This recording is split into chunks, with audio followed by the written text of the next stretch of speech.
السلام الله عليكم ورحمة الله تعالى وبركاته. نبض وذي ملك الدنيا دفاعا كشفتان وحكيسوا دواتن برتان يوتيوب كلنا هاي بس برودكشن ميديا أنت مقالة برعو حنودينا ريجا تدوينا وده هذا اللي السومالي لاني السومالي ودحية قبل ما يودن كتشبوت مقعد سعيد ريجا هذا وده هذا اللي ودحية السومالي لاني السومالية ودن كتشبوت كدع صدارك أنت وقف وكل دوري هاي السومالي لان هذا ده وحنقول لنا يا إنا نحمر عدي أنا قبل إسلام بدر وهالكن إنك ورشد هرجع أكتر كويه على قارح اللي حين لها والله إنا هي قفك هاي سنة بالله يتله مركب ماشاس يعني اللي يردون ويارك معها ما فهميسه يعني رجي كاروسا مسكح البوت شيري أيها داوعي سي نافذي سوق ورنتاي مركب أنت قف سمال هل نولي هاي حمر كل نقول منان السلام عليكم. عليكم السلام ورحمة الله وبركاته. مقعي وإبراهيم حاج حسن فارح. وده هذا الله دود حياة السومال لاني الصومالية كدع يودن كتشبوتي صادرك هذا الله كدع كتشبوتي اللي يسقطه دولماتنا لقوا دولي بانوارنا سومالي لان لقوا دولي بانوارنا سومالي لان وسومالي لان سومالي أنا راعي ميسو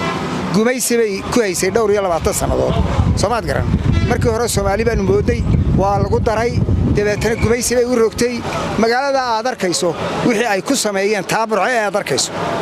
iyo Hargeysa iyo ma maleynaysid iska dhaaf waxa kala diyaaradaha lagu garaacay xataa dumarkii baa lagu hor kufsaday wixii soo maray ku noqon mayso Soomaaliland ku noqon mayso Soomaaliya markii hore laba dawladood baan nahay oo isku darsaday oo ay Soomaaliland iyo Soomaaliya ay ahaayeen maantana waxa weeye tiibay doonayaan inay baabiyaan Soomaaliland dawladnimadeedii dib ugu soo noqotay waxaan u aragnaa sida guddi muxuu ahaa waftigu ku hadlay ee qodbada ay ka jeediyeen ee ah marka doonayso in la wada hadalsiyo Soomaaliya iyo Soomaaliland waa in la qaataa lixdii qodob ee maxay ahayd in Turkigu ku dhexdhexaadiyay waa inay noqotaa muqaddas marka ka bacdina wixii kale loo dhaafay loo dhaaf mar walbana waxaan leenahay Soomaaliland waa magacaygu walaalo waa Deeman Saciid Cismaan wadallada u dhaxeeya Soomaaliland iyo Soomaaliya sadaragta wada dhacay wadanka Djibouti wadahadalada u dhaxeeya Soomaaliland iyo Soomaaliya ani ahaan hadan fikirkayga ka dhiibto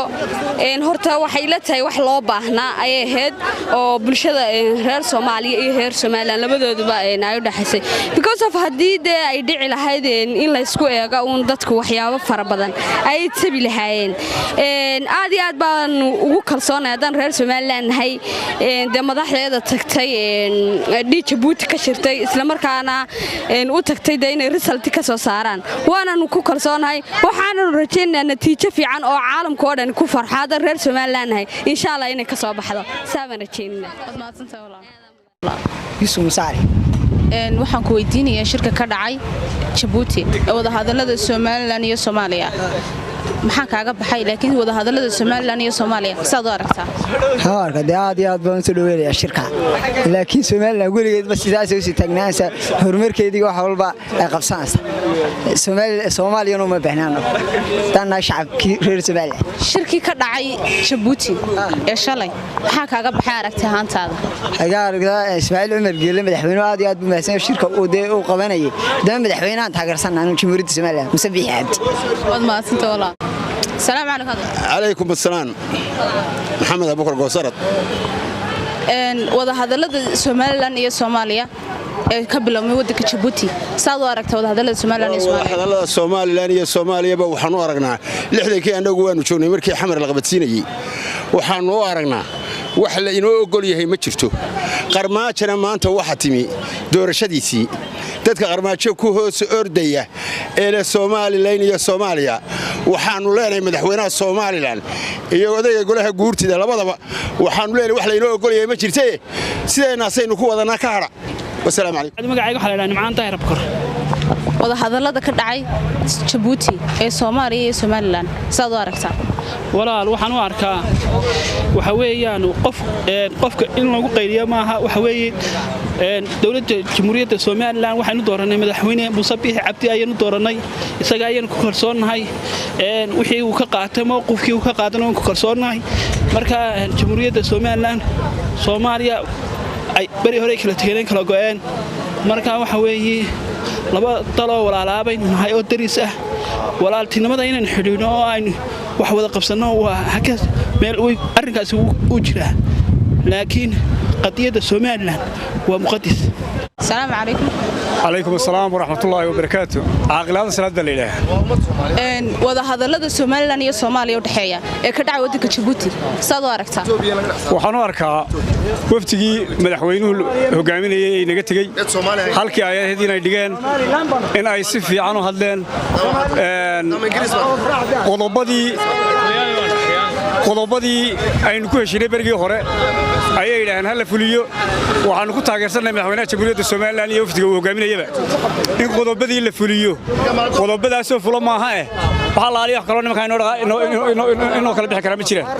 shirkii shalay Djibouti ka dhacay saad u arkaysaa cashan maxaa kaaga baxay waxa iga baxay in wafdigii Soomaaliland ka socday annaga isaga naqoseeya isaga wakiilnaga ah wadadii ay lahayd inuu maray jamhuuriyadda Soomaaliland dadweynaha ka suuyay السلام عليكم. عليكم السلام ورحمة الله. magacaaga رحمة عبد الرحمن فهيم. wada hadallada u dhaxeeya Soomaaliland iyo Soomaaliya ee ka dhacay waddanka Djibouti saad u aragtaa والله ما شاء الله هدي وضع هضل محيط دي واحد يبنادم كنا وضع هالك يسكف فهمس مرها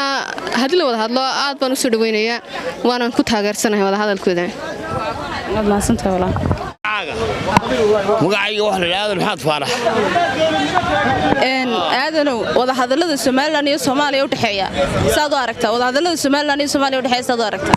hadallada u dhaxeeya saad u aragtaa baad leedahay Soomaaliland iyo Soomaaliya hadallada u dhaxeeya waxaan u arkaa in Soomaaliland waa dawlad xor ah Soomaaliya walaalnimo naga dhaxaysa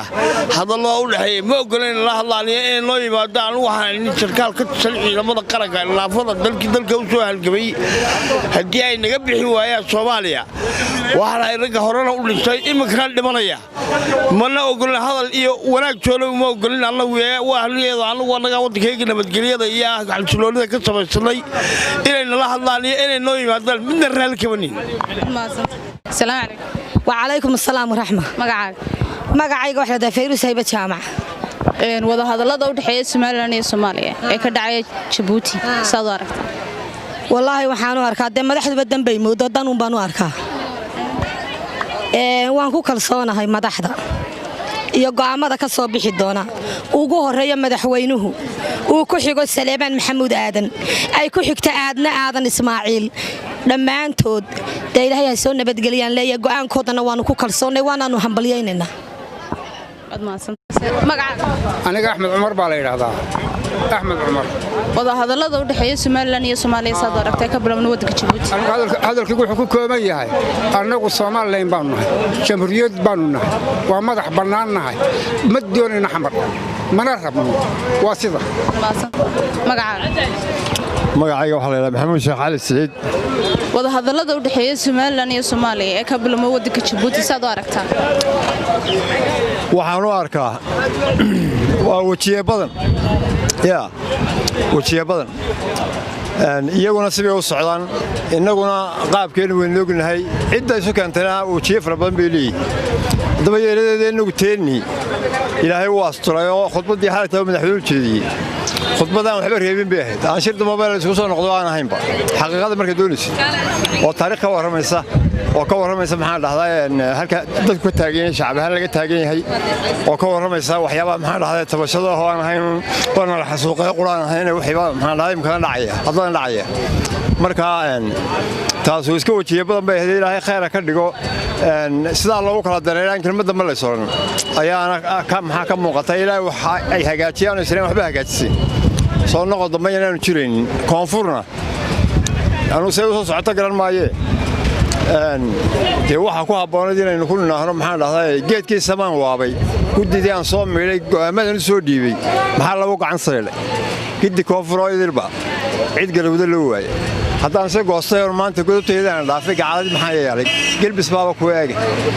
السلام عليكم. وعليكم السلام ورحمة الله وبركاته.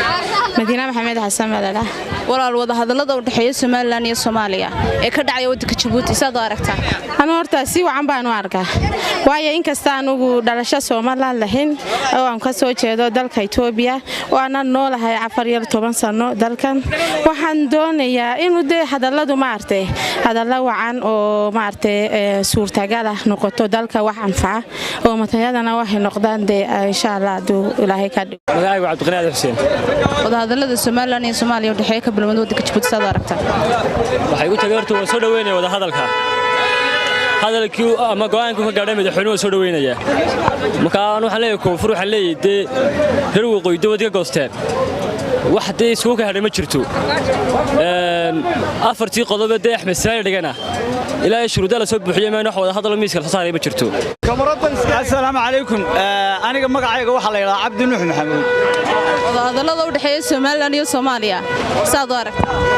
hadallada Soomaaliland iyo Soomaaliya waxaan u arkaa inaan wax midhaay ka soo baxaynin haddii ay ka soo baxaana waxa ugu dhowdhow in magaranaysa la joojiyo barnaamijyadii dhexdooda ahaa iyo wixii mashaariic ahaa ee la iska hortaagay intaas oo kaliya qadiyada hadii Soomaaliland ay damacsanayeen xamar intaas oo kaliya hadii ay go'aan laga gaadho wax macquul ah intaas aan u arkaa laakiin wax kale oo maanta hadalno Soomaaliland waxaanu aqbali karaa ma jiraan oo isku darsi oo dambe waxaanu ka aqbalayna ma jirto kaasi wuxuu ahaa ra'yiga dadweynaha ee magaalada Burco